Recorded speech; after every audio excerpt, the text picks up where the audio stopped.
પાટણથી સમાચાર મળી આવ્યા છે। પાટણ જિલ્લાના રાધનપુર તાલુકાના મેમવાદ ગામની પ્રાથમિક શાળામાં છેલ્લા 18 વર્ષથી શિક્ષક તરીકે સેવા આપી અને આચાર્ય સુધીની જવાબદારી સંભાળનાર છગનભાઈ રાઠોડની બદલી રાધનપુરના લજપતનગર ખાતે થતા મેમવાદ ગામમાં ભાવુક માહોલ સર્જાયો હતો। ગામના બાળકોને ગુણવત્તાયુક્ત શિક્ષણ આપી તેમના ઘડતર માટે મહત્વપૂર્ણ યોગદાન આપનાર છગનભાઈ રાઠોડના સન્માનમાં ગ્રામજનો અને શાળા પરિવાર દ્વારા માનભર્યો ભવ્ય વિદાય સમારંભ યોજાયો હતો।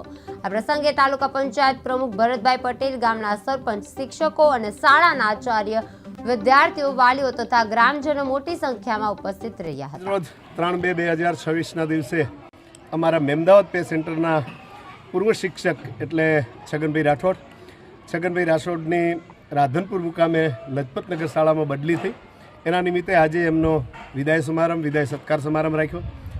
છગનભાઈ અમારા પે સેન્ટરના આચાર્ય તરીકે ખૂબ સારી ભૂમિકા ભજવી છે અને પોતામાં એક વહીવટી કુશળતા ખૂબ સારી છે।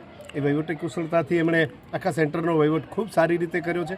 ભલે 4-5 મહિના સુધી એ પે સેન્ટર આચાર્ય રહે, ખૂબ સારું કામ કર્યું છે। આજે એમના વિદાય સમારંભમાં સમગ્ર મેમદાવાદ પે સેન્ટર શાળા, પે સેન્ટરના તમામ આચાર્યશ્રીઓ, અમારા CRC કોઓર્ડિનેટર તેમજ આખું સમગ્ર મેમદાવાદ ગામ મળી અને ખૂબ સારી રીતે એમનો વિદાય સત્કાર સમારંભ કર્યો અને છગનભાઈને તમામ મેમદાવાદ ગામ વતી, મેમદાવાદ પે સેન્ટર વતી અને તમામ પે સેન્ટરના આચાર્ય વતી અને CRC કોઓર્ડિનેટર વતી હું ચતુર્દાન ગઢવી ખૂબ અને ખૂબ શુભકામનાઓ પાઠવું છું। અમારા આજના આ કાર્યક્રમમાં